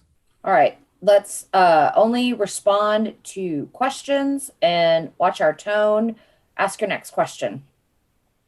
So you can confidently say that the defendant knew how to operate Mr. Bizarre's boat based on what you've seen, correct? She was capable of it. Yes. So based on your background as a Marine, would you say that you're in pretty good shape? I suppose so. I mean, maybe. And would you say you were physically able to swim the 3 miles from where the boat was set to shore if you were on the boat? It would take a while, but ultimately, yes. And it's correct that the defendant would go on regular 10-mile runs, right? Oh, yeah. I mean, I don't blame her for wanting to stay in shape. So would you say, like you, the defendant is considered athletic, or in other words, in shape? I would say that. I mean, I don't check on it regularly, but considering those 10-mile runs, probably, yeah. So you're saying that the defendant has a similar athletic ability to yourself, correct? Similar is a harsh word, but I suppose that is somewhat accurate. So based on the defendant's athletic ability being compared to your own, you would say that he is physically able to swim the 3 miles. Objection, Your Honor, speculation. Sustained. Next question. Did you personally see the defendant finish his run? No, I did not, ma'am. And is it correct that you saw Mr. Bizarre's boat leave the dock around 10 to 11 p.m. on April 30th? That is about accurate. Yes, ma'am. So based on the timeframes that you have provided with us today, you can confirm that the defendant was out and around the area the same time Mr. Bizarre's boat left the dock. Is that correct? Yeah, I suppose that's about right, though I can't say for certain because I wasn't following her on a run like a stalker, unfortunately. No further questions, Your Honor. Okay, is there anything else for this witness? May I briefly redirect? Sure. First of all, Mr. Nemeyer, who else has taken out Mr. Bizarre's boat? Well, me, Barry, Sylvestris, and Serval are the main people who are able to use the boat. Cat's ironic. Miss Diardi normally went on runs around that time, correct? Or excuse me, did Miss Diardi normally go on runs? Oh, yes. She really loved going on those runs. At least I suppose she did, since she went on them so much. Thank you, Your Honor. We pass the witness. Anything else from the prosecution of this witness? No, Your Honor. All right. May this witness step down? Yes, call your next witness, please. Yes, Your Honor, the defense now calls our third witness, Kip Manuel, to the stand. Would you please give us a moment where Sure. she is there? Miss Manuel, please tell us about yourself. Hello, everybody. My name is Kip Manuel, and I'm 31 years old. I've been the senior maintenance and repair technician at PTS PCT for 4.5 years. Yeah. And let's start by talking about Sylvestris. Are you and Sylvestris close? Yeah. We eat, we drink, work, talk together ever since she was hired 2 years ago. And are you aware of her criminal background? She's ex-con. Everybody here at PCT is ex-con. And does a criminal background complicate your employment situation? You know, I'm so thankful to Perry because he gave ex-con a job. He's so nice guy. Now, let's talk about the night of April 30th. Where were you? I go to meat distribution plant about 6:30 with Bob the temp because Sylvia and Perry was so anxious to get more food for Whitehead. So when you left for that distribution plant, who did you see left at the sanctuary? I see PJ, Sobar, Shilby, and Petty. And of those people, who know how to use and clean the meat processing room? Sobar and Petty, and Shilby can do a little bit, but it make her feel sick. So Petty, nice guy, and tell her don't do it. And how often did they use it?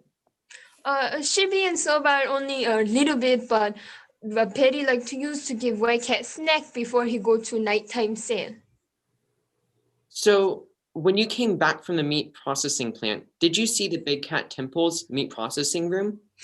Yeah, the room look and smell like it had been used a couple hours earlier, and the grinders smell clean.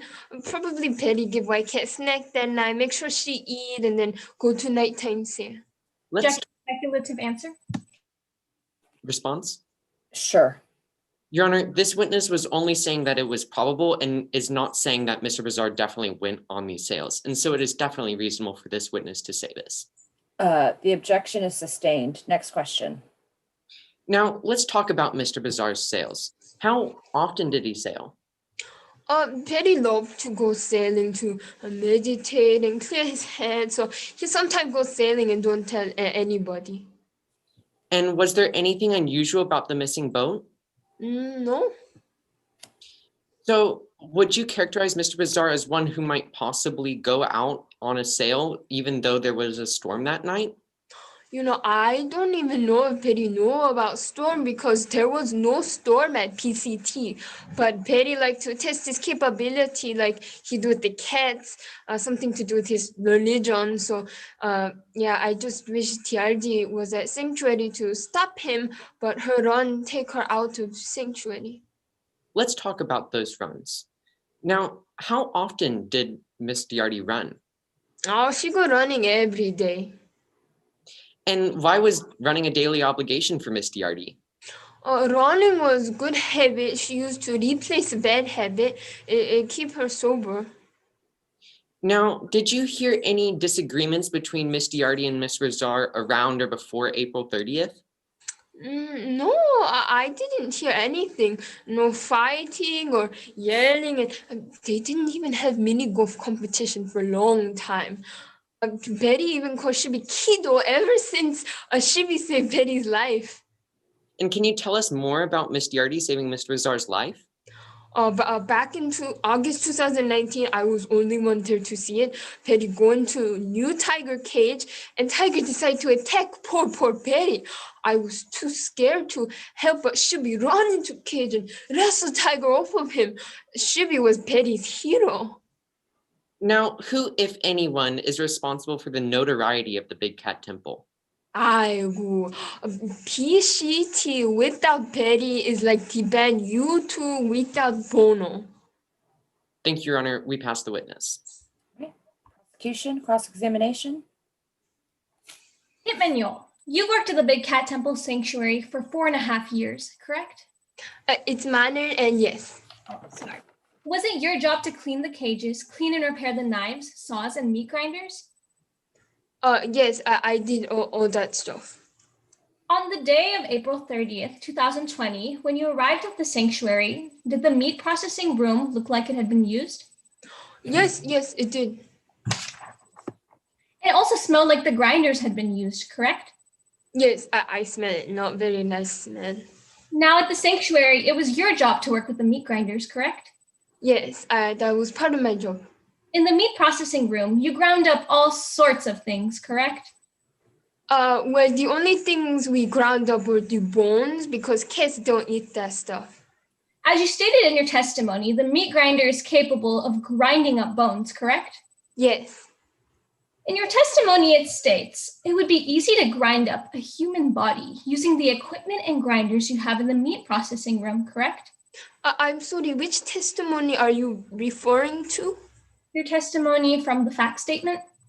Oh, that one. Yes, I did say that. No further questions, Your Honor. Okay. Anything further of this witness from the defense? None, Your Honor. Okay. Does the defense have any more witnesses? No. Okay. Sorry, there might have been a lag there. That's okay. Defense rests, is that what you said? Yes, the defense rests. Okay, great. All right. Let's see here. Are we ready for closing arguments? Yes, Your Honor. Okay, I've got the state attorney on here who's doing closing. Who will be doing closing for the defense?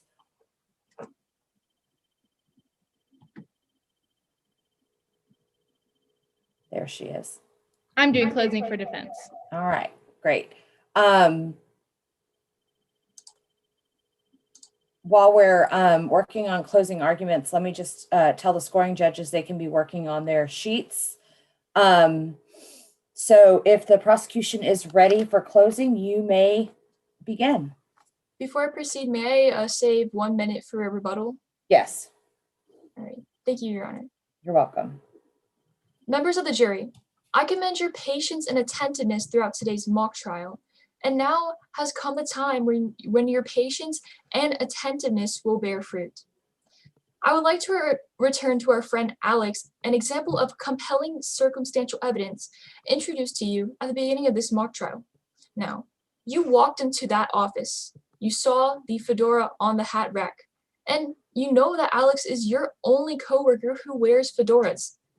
You concluded Alex put it there, and you can still conclude so. That is an example of compelling circumstantial evidence. Now today, members of the jury, you must decide if on or about April 30th, 2020, did the defendant commit the offense of murder? Now, what's the motive? For the defendant to kill his father? Well, it was for money, greed, the most common motive for murder. You heard from Jacobitis that the defendant was painfully broke. You heard from the defendant themselves that they only get paid $550 a week. The defendant has also admitted to their gambling problem, in which they owe some wise guys a couple $1,000. And it was made clear to you that the defendant was the primary beneficiary of Bizarre's will through the defendant themselves and other witnesses you have heard today. And Bizarre admits to knowing that the defendant admits that if Bizarre died, they would get the Big Cat Temple and their cash and cash equivalents. So the defendant took actions to murder Bizarre days leading up to Bizarre's disappearance.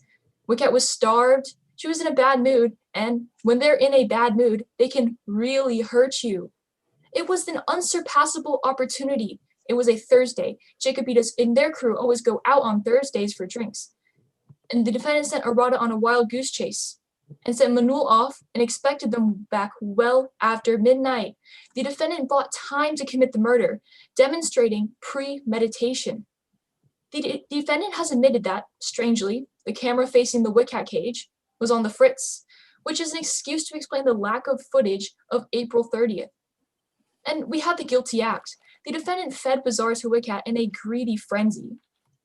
And it's been established that big cats are dangerous and can kill a human in seconds, as evidenced by the fatal Texoma Zoo incident. But just feeding the victim to Wicket isn't enough to get rid of Bizarre. No, the big cats can't eat the bones of large animals like cows, goats, hogs, and perhaps humans. So at the sanctuary, they grind up the bones and what's ever left over. And we don't have the body of Bizarre because we aren't able to have his body intact. He's been sold off as sludgy fertilizer and betrayed by his own son for the sake of greed. And we have the messy cleanup. The defendant didn't think that the victim's blood as well as their own would be high up on the bars of the Wicket cage. And the Wicket scratched up the defendant and left marks seen by Detective Leo. Still, the defendant cleaned up the cage, and that's why Jacobitis and Arata have testified to the strong odor of bleach reeking from the Wicket cage on the night of April 30th. And the defendant sent Bizarre's boat off to make it look like an accident, swam back to shore, and that's why the defendant was seen dripping wet at midnight, 45 minutes after their run had ended, 45 minutes of unaccounted time. And we had the cocky cover-up. The defendant also knew of the incriminating evidence caught on film by Jacobitis, so to cover their tracks, set fire to the shed, like the defendant had previously been convicted of doing, left their fingerprints on the smoke detector, and Jacobitis has testified to the statement to what the defendant had said.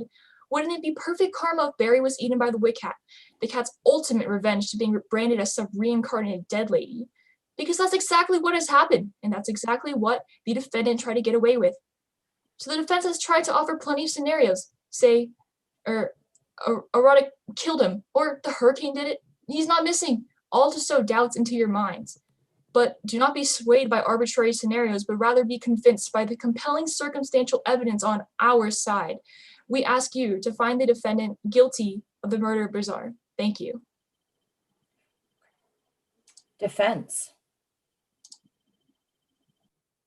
You're on mute. May I proceed? Yes. May it please the court, opposing counsel, and ladies and gentlemen of the jury. It has only been 9 months since Barry Bizarre disappeared, so you'd think that such a rushed investigation and compressed trial process meant the prosecution had overwhelming evidence to prove that Barry Bizarre was murdered by his friend and colleague, Sylvester Stiardi. Yet, the state of Texoma has failed to present sufficient evidence for you to make that conclusion today. In fact, you are forced to connect some very distant and unrelated pieces of evidence to even reasonably conclude that Barry Bizarre was murdered at all. We asked you to find, at the beginning of today's trial, we asked you to find in the prosecution's presentation where Mr. Bizarre was attacked, how he was slain, exactly how the body was disposed of without leaving a trace of evidence, and if Mr. Bizarre was even murdered at all. Did you hear any of that? No, you didn't. Let's talk about what you did hear. You heard from every witness, including the prosecutions, that Barry Bizarre often went on long sailing excursions. In fact, he would often go for up to a week at a time. So it is certainly reasonable for him to have sailed off unwittingly into a major storm. Mr. Bizarre sailing off is not just possible, but likely. And for this reason alone, you must find Sylvester Stiardi not guilty. You also heard about some undeniable biases and motives. You heard that Mr.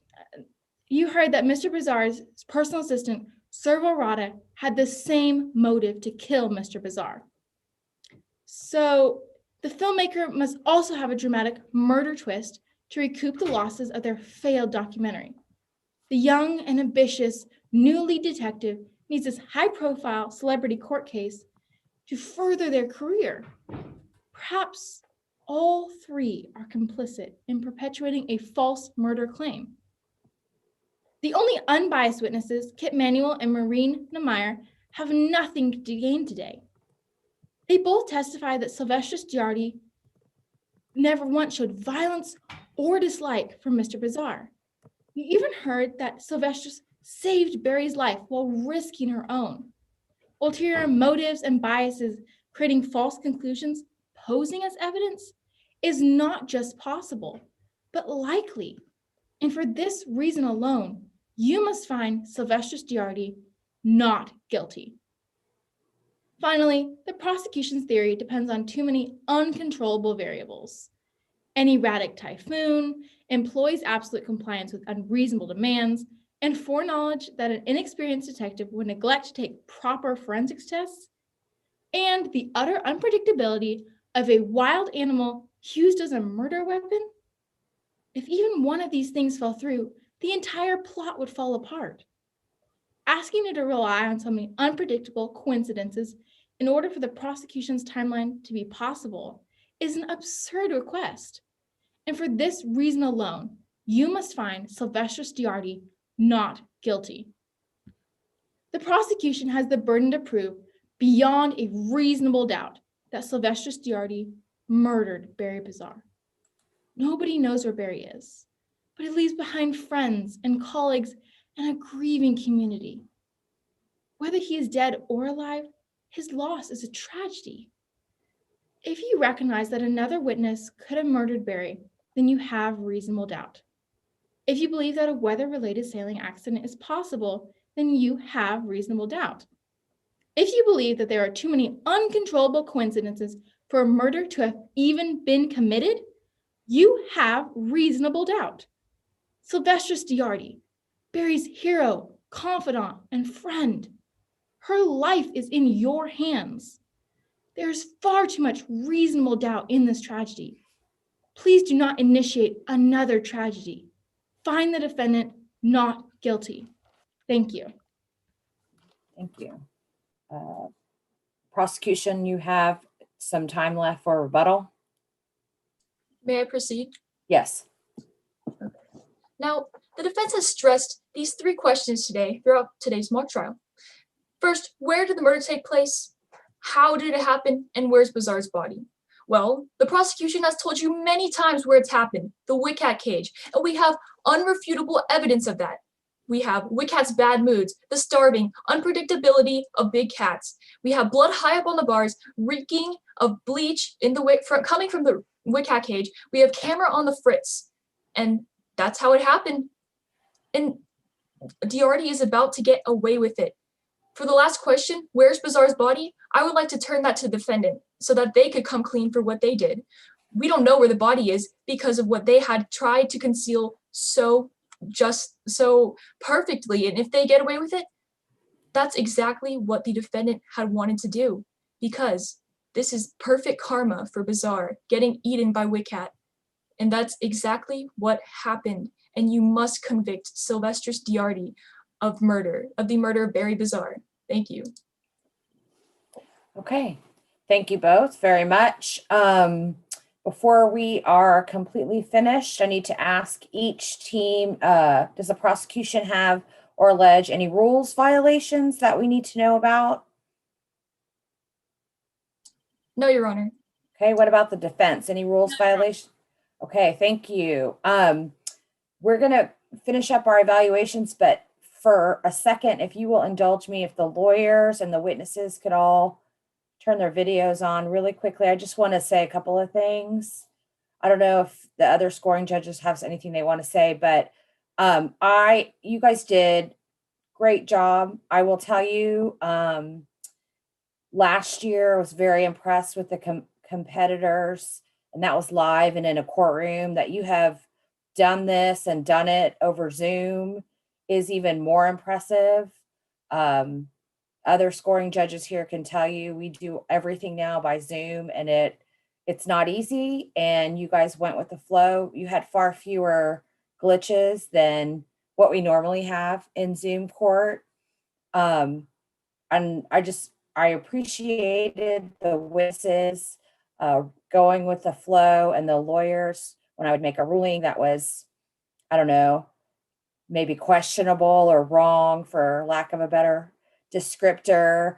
That happens all the time in court. Judges will tell you like, yeah, I know it's hearsay, but I want to hear it anyway. So going with the flow and just continuing on, that's really, it's really good. It's really impressive.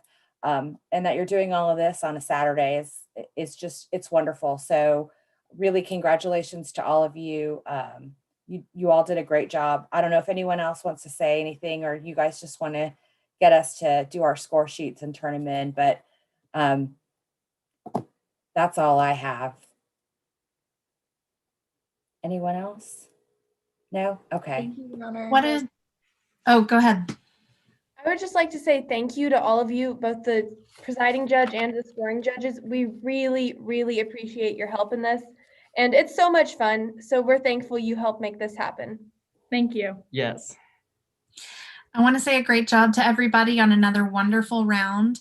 Before we finish, for the benefit of our scoring judges, let's say each of our names and the role that we were in so that they can match that up with their scorecards.